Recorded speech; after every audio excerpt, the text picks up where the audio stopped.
Welcome back to Sports World, your home of sports news. Let's get right into it. The Portuguese superstar netted his side's second goal of the game to earn a 2-1 victory over Al Rayyan in the AFC Champions League. While earning Al Nassr's first victory in Group B, Ronaldo also reached a rather impressive landmark. Ronaldo's strike against Al Rayyan means that he has now scored more goals in his 30s than he managed in his 20s. The 39-year-old has scored a staggering 441 goals since his 30th birthday, a tally that has come in just 523 games. That's in contrast to the 440 goals that he netted during his 20s, doing so in 596 matches. Ronaldo turned 30 on February 5, 2015 when he was at Real Madrid. It was during his time at the Santiago Bernabeu that the Portuguese superstar transitioned from a wide attacker to an out-and-out center-forward, a position that allowed him to become a much more ruthless goal-scoring force. That means that Ronaldo's 441 strikes in his 30s have come during his time in Madrid along with his spells at Juventus, Manchester United, Al Nassr in Portugal, scoring 130 times for his national team. His strike against Al Rayyan was also the 904th goal that Ronaldo has scored in his career so far. He has already signaled his intent to close in on 1,000 career goals before he hangs up his boots. Brazil icon Pelé is considered the highest goalscorer of all time by some, with FIFA crediting him with 1,281 goals. But it is now widely accepted that hundreds of those goals came in friendly matches. Speaking before he reached the landmark of 900 goals, Ronaldo told Ferdinand, "I want to reach 1,000 goals. For me it's the best mark that I can have in football, to reach first 900 goals. After, my challenge is 1,000 goals, with one difference. All the goals that I score, they have video. So I can prove that it's real." Ronaldo confidently claimed that he will be able to make up the deficit in under 2 years. Should he remain injury-free? 41. We don't know, but if I'm not having injuries on current form, it would take a brave person to bet against Ronaldo reaching 1,000 career goals, and who knows, perhaps his 40s will be even more fruitful than his 30s. Antoine Griezmann announced a shocking decision to retire from international football after spending 10 years with the France national team. The 33-year-old forward was a key player in the France squad that reached 3 major tournament finals. Griezmann was a part of the France team that lost the Euro 2016 final on home soil, won the 2018 World Cup, and was defeated by Argentina in the 2022 World Cup final. He was also part of France's setup that was eliminated from the Euro 2024 semi-finals.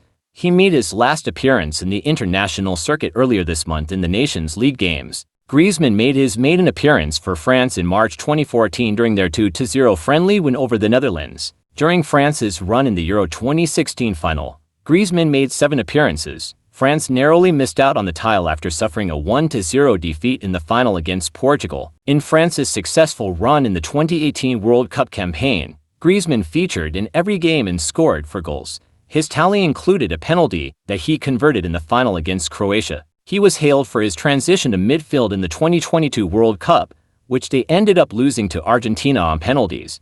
Overall, he played 137 games, while at Barcelona, following an extraordinary meeting of Barcelona's directors. The club are reporting a loss of €91 million for the 2023-24 financial year, though maintain that it is still moving financially towards profitability as it prepares for a return to its revamped Nou Camp stadium. The club blamed the bulk of the loss to the failed sell-off of its digital media business, Barca Vision, which left the club writing off €141 million.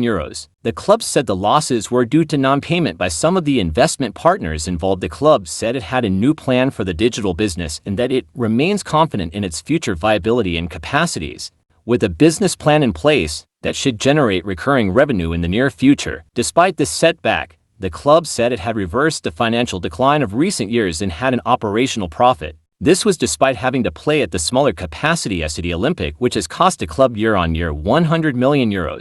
High points for the club were a rise in sponsorship revenue to a record €210 million alongside record turnover by its merchandising subsidiary BLM of nearly €110 million.